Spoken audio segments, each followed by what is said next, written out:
Hello everyone, আমার একটি নতুন ব্লগে আপনাদের অনেক অনেক স্বাগত। আশা করি আপনারা সকলে ভালো আছেন, আমরাও এখানে ভালো আছি। আজকে রবিবার, বিকেল এখন 6:30 বাজছে। গতকাল আমাদের বন্ধু বান্ধবীদের নিয়ে ছোট্ট করে ওমের বার্থডে সেলিব্রেশন করেছিলাম। দিয়ে সারা দিন আজকে প্রচণ্ড টায়ার্ড, তাই দুপুরবেলা ভাত ঘুম দিয়েই সন্ধেবেলায় একদম আদা দিয়ে চা বানিয়ে নিয়েছি। এই চা খেয়েই লেগে পড়ব কোমর বেঁধে কাজ করতে। আজকের রাত পোহালেই কালকে ওমের জন্মদিন, তাই একদম ঘরোয়াভাবে ওমের যা যা পছন্দের সেই সব খাবার বানিয়ে জন্মদিন পালন করব। কালকে বোনদেরও অফিস করে তাড়াতাড়ি লাঞ্চের জন্য চলে আসতে বলেছি। আজকে দুপুরেই সৌমিক বাংলাদেশি স্টোরে গিয়ে থলা, পাবদা, মাটন এইগুলো নিয়ে এসেছে। আপনারা তো জানেন এখানকার লোকাল দোকানে এইসব মাছগুলো একদমই পাওয়া যায় না, তাই প্রায় 3 ঘন্টা ট্রাভেল করে বাংলাদেশি মার্কেট থেকে এইসব মাছগুলোকে নিয়ে এসেছে। কালকে দুপুরবেলায় ওমের বার্থডে সেলিব্রেশনের পরেই আবার বিকেলবেলায় সৌমিকের চলে যাওয়ার কথা। সকালে উঠেই সমস্ত কিছু একা হাতে রান্না করা অসম্ভব, তাই ভাবলাম আজকে রাত্রিরেই মাছ মাংস ভালো করে ধুয়ে ম্যারিনেট করে রেখে দিই, তাহলে সকাল সকাল রান্না করতে কোনো অসুবিধা হবে না। আজকেই মোটামুটি ঠিক করে নিয়েছি কালকের কি রান্না করব, সেই মতো মাছের পরিমাণ মাংসের পরিমাণ বার করে নিয়েছি। আর এই পাবদার প্যাকেটটাকে দেখেছেন, পুর থেকে বাইরেই বার করে রেখে দিয়েছিলাম, ফ্রিজারের মধ্যে রাখিনি, তাও এখনো পর্যন্ত পুরো বরফ হয়ে আছে। এখন হাত দিয়ে যে কটা উঠছে বাকিগুলো একটু গরম জলে ভিজিয়ে রাখবো, তাহলেই বেশ তাড়াতাড়ি আস্তে আস্তে মাছগুলো বরফ থেকে খুলে যায় অনায়াসেই। এখানকার রুই, কাতলা, ফ্রোজেন মাছগুলো খুব অল্প পরিমাণে কিনতে পাওয়া যায় না, পুরো মাছটাই নিতে হয়, তাই এক একটা মাছ প্রায় 2.5-3 কিলো নিতেই হয়। সেগুলোর আঁশ ছাড়ানো একটা বড় চ্যালেঞ্জ। মাছগুলো তো হয়ে গেছে, এবার কালকে ভাবছি একটু চিলি চিকেন বানাবো, তার জন্য এরকম সলিড চিকেন পিস নেওয়া হয়েছে, এগুলোকে ছোট ছোট পিস বানিয়ে নেব।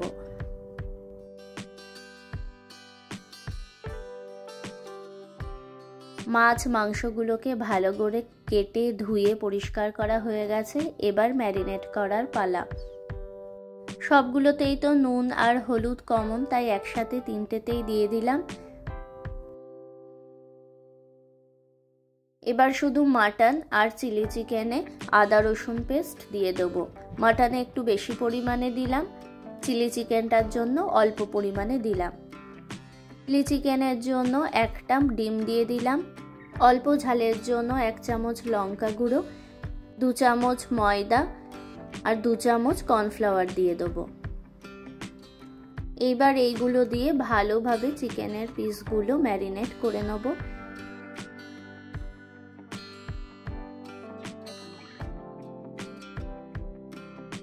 ভালোভাবে মাখা হয়ে গেলে 2 চামচ মতো কুকিং অয়েলও দিয়ে দিলাম।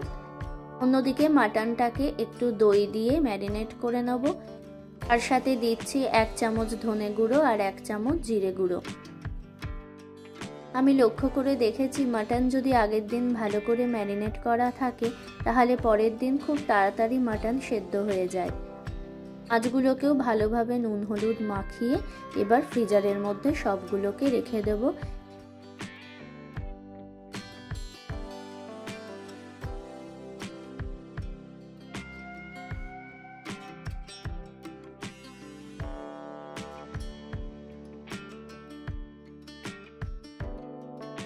ওইদিকে দেখেছেন 8টা বেজে গেছে সন্ধেবেলায়। সৌমিক ওমকে নিয়ে গেছে পার্কে খেলাতে, এখনো পর্যন্ত ফেরেনি, তাই আমি এসেছি ওরা কি করছে দেখতে। সে দেখলাম পাশের বাড়ির বান্ধবীরাও এসছে, বাচ্চাগুলো খেলতে শুরু করেছে। এত সহজে কি আর বাড়ি যায়? আজকে আকাশটা দেখুন কি সুন্দর লাল হয়ে আছে। বাড়ি এসে ডিনার করে এখন প্রায় 12টা বাজতে 5, রাত্রির বেলুনগুলো সাজিয়ে নিচ্ছি। আজকে সেই বিশেষ দিন 6 মে, ওমের জন্মদিন। সকালে ঘুম থেকে উঠেই প্রথমে আমি পায়েসটা বানিয়ে নিচ্ছি, আর অন্যদিকে জলখাবারের জন্য একটু লুচি আর আলুর তরকারি করছি, সেটাও বসিয়ে দিয়েছি। আপনারা সবাই ওমকে আশীর্বাদ করবেন, ও যেন মানুষের মতো মানুষ হতে পারে।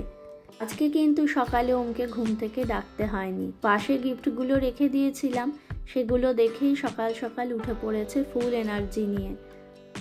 এই হেলিকপ্টারটা দিয়েছি আমি আর সৌমিক।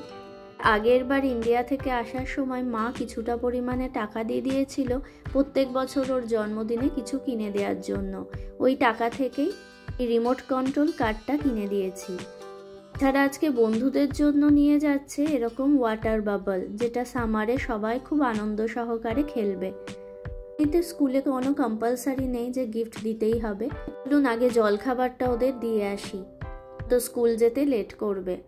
এদিকে সৌমিক চলে গেছে ওকে স্কুল দিতে, আর এইদিকে আমি রান্নাটা তাড়াতাড়ি করে নিচ্ছি। আগে 5 রকম ভাজা মাছগুলো ভেজে তুলে নিয়েছি, আর এখানে করছি আলু পটল দিয়ে চিংড়ির তরকারি। ডালটা আগেই সেদ্ধ করে নিয়েছি, আর এখানে চিলি চিকেনটা আমি বানিয়ে নিচ্ছি। আগের দিন ম্যারিনেট করে রেখে দিয়েছিলাম বলে জানেন আজকে খুব চটজলদি আমার রান্নাগুলো হয়ে গেছে। এখানে এই এত বড় একটা কাতলা মাছের মাথা এনেছে, ভাজতে গিয়ে যে আমার কি অবস্থা হয়েছে। এগুলো ফ্রোজেন বলে এত তেল ছিটকেছে যে আমার হাতের অবস্থাটা একটু পরে আপনাদের দেখাচ্ছি। এইদিকে বানাচ্ছি পাবদা মাছের ঝাল। সাদা সর্ষে আর কালো সর্ষে দিয়ে এটা করেছি, তবে সাদা সর্ষের পরিমাণটা একটু দিয়েছি বেশি। নুন, হলুদ, ঝালের জন্য অল্প লঙ্কা গুঁড়ো, অল্প পরিমাণে একটু দই দিয়ে দিয়েছিলাম। তারপর ভালোভাবে মশলাগুলো কষিয়ে নিয়ে পাবদা মাছগুলো দিয়ে দিয়েছি, ওপর থেকে ধনেপাতা কুচি দিয়ে দিয়েছিলাম। এই পাবদা মাছগুলো খেতে কিন্তু অসাধারণ হয়েছিল আজ। সবার লাস্টে একটু কাঁচা সর্ষের তেল দিয়ে নামিয়ে নিলাম। আর আপনাদের হাতটা একটু দেখাই, দেখেছেন কত জায়গায় যে মাছের তেল ছিটকেছে। প্রথম রান্না করতে গিয়ে আমার মাছের তেলে এরকম ফোসকা পড়েছে, তাও রান্না করতে করতে অনেকটা পরিমাণে কিন্তু বরফও দিয়েছিলাম। আজকে বাড়িতে আর কাউকে বলিনি এরকম হয়েছে। এখানে একটু মাছের কালিয়া বানিয়ে নিচ্ছি। মাছের মাথাটা এতটাই বড় যে শুধু ভাজা খেতে একদমই ভালো লাগবে না। মাছের মাথাটা আর 2 পিস কাতলা মাছ দিয়ে একটু মাছের কালিয়া বানিয়ে নিচ্ছি। মশলাটা ভালোভাবে কষানো হয়ে গেছে, এরপর ভেজে রাখা মাছগুলো দিয়ে দিলাম। আর অন্যদিকে চিলি চিকেনটার জন্য পেঁয়াজ আর ক্যাপসিকামগুলো ভাজতে বসিয়ে দিয়েছিলাম। ফোড়ন হিসেবে বেশি করে রসুন কুচি দিয়ে দিয়েছিলাম। এবারে এর মধ্যে টমেটো সস, সোয়া সস আর চিলি সস দিয়ে দিয়েছি। তবে বাচ্চারা খাবে বলে খুব একটা বেশি চিলি সস দিইনি, অল্প পরিমাণেই দিয়েছি। ভেজে রাখা চিকেনের পপকর্নগুলো এর মধ্যে দিয়ে দিলাম। এই চিলি চিকেন দিয়ে খাওয়ার জন্য আবার রেডিমেড ফ্রোজেন রুটিও কিনে এনেছি। ভাত বা পোলাও কোনো কিছুর সাথেই চিলি চিকেন ভালো লাগে না, তাই এই ব্যবস্থা। তাছাড়া সৌমিক আবার রাতে চলে গেলে ওরও ডিনারে এরকম প্যাক করে দেবো। ওর থেকে একটু সাদা তিল, স্প্রিং অনিয়ন ছিল না বলে ধনেপাতার ডান্ডিগুলো দিয়ে দিয়েছি। এদিকে মাটনটাও দেখুন হয়ে গেছে। ওমকেও স্কুল থেকে নিয়ে নিলাম। আজকে খুব সুন্দর ওয়েদার, সকালে ঠান্ডা থাকলেও জ্যাকেটগুলো পরে পাঠিয়েছিলাম, কিন্তু এখন জ্যাকেটগুলো খুলতে বাধ্য হলাম, এত গরম। আজকে প্রায় টেম্পারেচার 18 ডিগ্রি দেখাচ্ছে। ওকে আবার 2টো জামা পরিয়ে পাঠিয়েছিলাম, ভেতরে একটা পুরনো জামা আর ওপরে নতুন জামা। সেই ওপরের জামাটাও খুলে দিয়েছে, এত গরম লেগেছে ওর। জ্যাকেটটা দেখেছেন কি করে নিয়েছে, হাতে যাতে না ধরতে হয়। ফাইনালি আজকে মেনুতে আছে পোলাও, গন্ধরাজ লেবু, সাদা ভাত, শাক ভাজা, তার সাথে 5 রকম ভাজা, ডাল, আলু পটল চিংড়ি, চিলি পানির, মাছের কালিয়া, সর্ষে পাবদা, মাটন কারি, আমের চাটনি, দই, পায়েস, মিষ্টি, তার সাথে স্যালাড আর জল।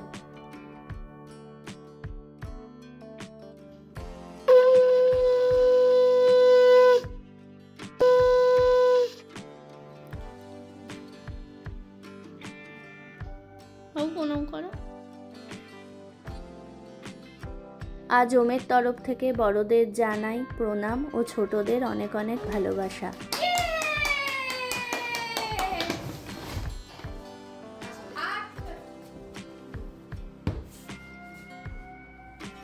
Happy birthday to you. Happy birthday to you.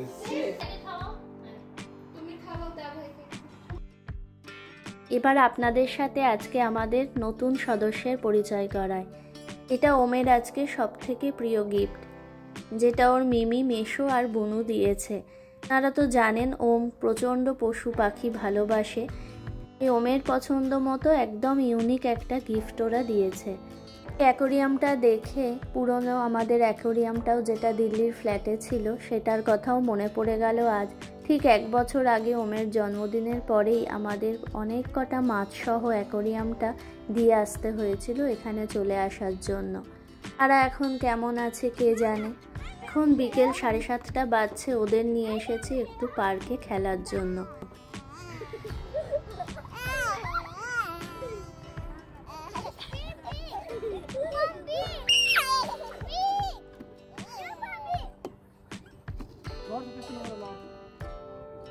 এই এতদিন পর পর ভাই বোনরা দেখা করে মুহূর্তেও একে অপরকে আর ছাড়তে চায় না।